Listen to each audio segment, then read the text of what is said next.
নেতাকর্মী যারা আছেন তার সবাইকে এক হতে হবে এবং সকলকে রুখে দাঁড়াতে হবে। এখন আর এই দেশের মানুষকে এইভাবে কষ্ট, আজকে কৃষকরা কষ্ট পাচ্ছে, তারা উপকরণের দামও যেমন পায় না, যত সামাজিক নিরাপত্তা কর্মসূচি সব বাতিল।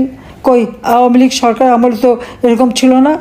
আমি আসার পর তো কোনোদিন দুর্ভিক্ষ হয়নি, কোনো মানুষের খাবারে কষ্ট হয়নি, মানুষের জীবনের নিরাপত্তা নিশ্চিত করেছি, নারী জাতির নিরাপত্তা নিশ্চিত করেছি, শিশুর নিরাপত্তা নিশ্চিত করেছি, লেখাপড়ায় সব দিক থেকে ভালোভাবে দেশ চালাচ্ছে। তাহলে আমার অপরাধটা কোথায় ছিল? এত কিছু, এত উন্নতি করে দিয়ে, জীবন মানটা উন্নত করে দিয়ে, সকলকে তো ভূমিহীন গৃহহীনদের ঘর বাড়ি করে তাদের জীবনযাত্রাকে উন্নত করে দিয়েছি। কী অপরাধ ছিল আমার যে হঠাৎ সবাই লেগে গেলেন আমার বিরুদ্ধে, আমাকে বিদায় নিতে হবে? হ্যাঁ, আমি বিদায় নিয়েছি। এখন কেমন আছেন সবাই? এখন কেমন আছেন?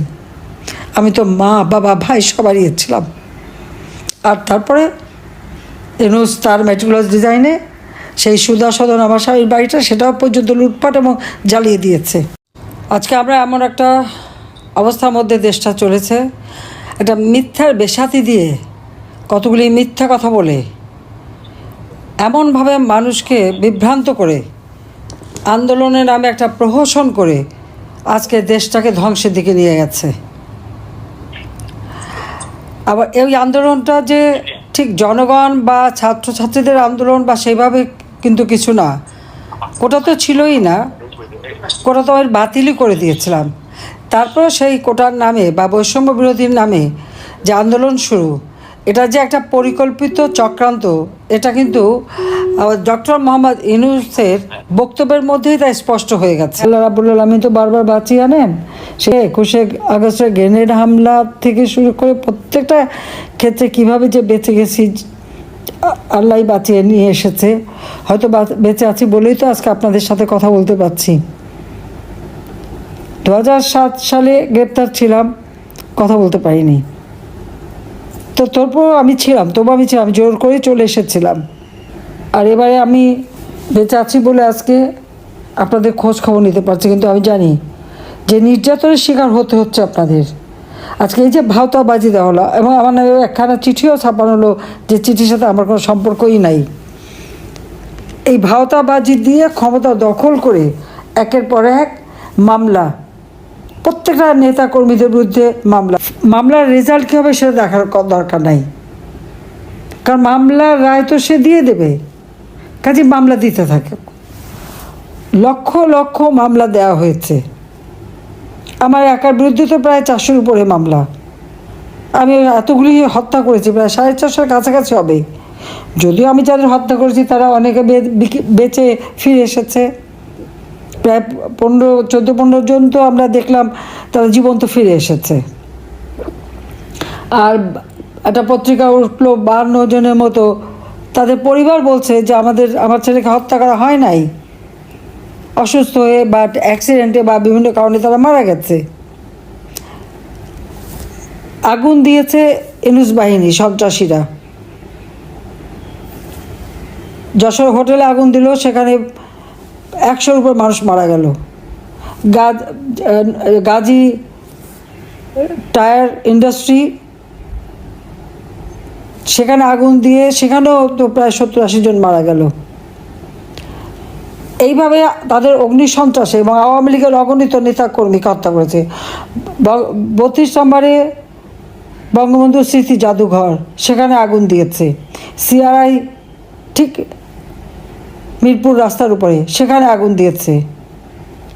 পুলিশ হত্যা করলো, তাদের লাশ শনাক্ত হয়নি। আওয়ামী লীগের না হলো 8 থেকে 10 হাজার নেতাকর্মী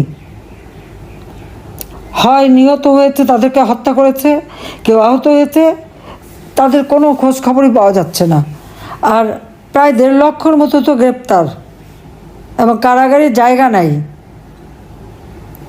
তাদের সাথে অমানবিক আচরণ করা হচ্ছে,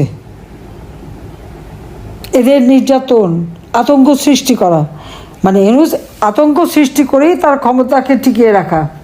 তো এই যে ধোঁকাবাজি করে, ভাওতাবাজি করে ক্ষমতা এসে এই অবৈধ দিয়ে যে একটা বিচার পরিচালনা করা, এবং সেখানে সাক্ষী আসলো আবু সাইদ, আবু সাইদ মুগ্ধ সহ 6 জন যখন হত্যা হলো, আমি জুডিশিয়াল এনকোয়ারি কমিশন গঠন করে দিলাম, কিন্তু সেই এনকোয়ারি কমিশনকে ইউনুস কাজ করতে দেয় নাই। সব ডকুমেন্ট আছে আমার কাছে, যে কীভাবে সে গ্রামীণ ব্যাংকটাকে ব্যবহার করে, গ্রামীণ ব্যাংকের টাকা শুধু না, গ্রামীণ টেলিফোন, অবশ্য আমি ব্যবসাটা দিয়েছিলাম, গ্রামীণ ব্যাংকেও 400 কোটি টাকা দিয়ে আমি এটাকে শক্তিশালী করে দিয়েছিলাম কাছে, কিন্তু টাকা কখনো সেখানে রাখিনি। ব্যাংকের টাকা সে গ্রামীণ ফাউন্ডেশন বানিয়ে বা কল্যাণ ফান্ড বানিয়ে নিজের নামে রেখে দিয়েছে। তার নিজের নামে যে কত অজস্র মানে অ্যাকাউন্ট আছে, হিসাব কিন্তু আমার কাছে সব অ্যাকাউন্ট নাম্বার সব আছে, কিছু আমি দিয়েছি, আরও আছে। কাজে এই লোকটা যে কত বড় ভাওতাবাজ, ধোকাবাজ, সারা বিশ্বকে বোকা বানিয়েছে। যে ব্যাংকে একটা 6,000 টাকা বেতনে চাকরি করতো, সে সারা বিশ্বকে বোঝালো যে ব্যাংকটা নাকি সেই মালিক, সেই তৈরি করেছে। ইউনুস কি বাংলাদেশের জনগণের জন্য কোনোদিন একটা টাকাও বিনিয়োগ করেছে না, এখান থেকে টাকা পাচার করেছে। এবারেও সরকার আসার পরে হাজার হাজার কোটি টাকা, শেয়ার মার্কেট থেকে তো প্রায় 96,000 কোটি টাকার মতো পাচার করে নিয়ে গেছে, এবং ব্যাংকগুলি একে একে সব বন্ধ। ব্যাংকের মূল মালিক বা যারা ছিল তাদেরকে সরিয়ে দিয়ে সব সেই জামাত, শিবির, তার ওই জঙ্গি সন্ত্রাসী তাদেরকে বসিয়ে দিয়ে, এবং বিএনপি এরা নিয়ে সব লুটে খাচ্ছে। জেলখানা খালি, সমস্ত জঙ্গি। বাংলাদেশের যতগুলি জঙ্গির ঘটনা ঘটেছে, সেই শাহজালালের দরগায় ব্রিটিশ হাইকমিশনের উপর গ্রেনেড হামলা থেকে শুরু করে, যার প্রতিবাদে আমরা একটা শান্তি র্যালি করতে গিয়ে সেখানে গ্রেনেড হামলার শিকার হলাম, সেই হামলার সাথে যারা জড়িত, বিডিআর বিদ্রোহের সাথে যারা জড়িত, হলি আর্টিজানের জঙ্গি সন্ত্রাসের সাথে যারা জড়িত, 500 জায়গায় বোমা হামলা, গ্রেনেড হামলা যারা করেছে, এই সমস্ত জঙ্গি সন্ত্রাসীদেরকে আমরা গ্রেপ্তার করেছিলাম, তাদের শাস্তি দিয়েছি, জেলে ছিল। ইউনুসের সবাইকে ছেড়ে দিয়েছে। ছেড়ে দিয়ে সেটা প্রমাণ করেছে কি? ছেড়ে দেওয়ার পরে এটাই প্রমাণ হয় যে এই প্রত্যেকটা ঘটনার পিছনে ইউনুসের হাত আছে, কারণ তার ক্ষমতার লোক তো অনেক আগে থেকে, 2006 সাল থেকেই তো সে মানে বসে আছে কীভাবে ক্ষমতায় যাবে। 2007 এসে কিংস পার্টি গড়ে তোলার চেষ্টা করে ফেল করছে, সেখানে পার্টি গড়ে তুলতে পারে নাই। তারপরে কিছুদিন দম ধরেছিল, এরপর আবার, অর্থাৎ এই যে অগ্নিসন্ত্রাস করে বিএনপি, জামাত, শিবির এবং জঙ্গিরা মিলে যে মানুষ হত্যা করেছে 2013 সালে, 14 সালে নির্বাচন ঠেকাতে একবার প্রিজাইডিং অফিসার থেকে শুরু করে, জজ থেকে শুরু করে সবাইকে যে হত্যা করা হয়েছে, পুলিশ হত্যা করা হয়েছে 2015 সালে পর্যন্ত হত্যাযজ্ঞ, এরপর 24-এ যত হত্যাকাণ্ড, 15 জুলাই, সব কিছুর পিছনে ডক্টর ইউনূস আর তার বাহিনী এবং এই বিএনপি, জামাত, শিবির এরা জড়িত।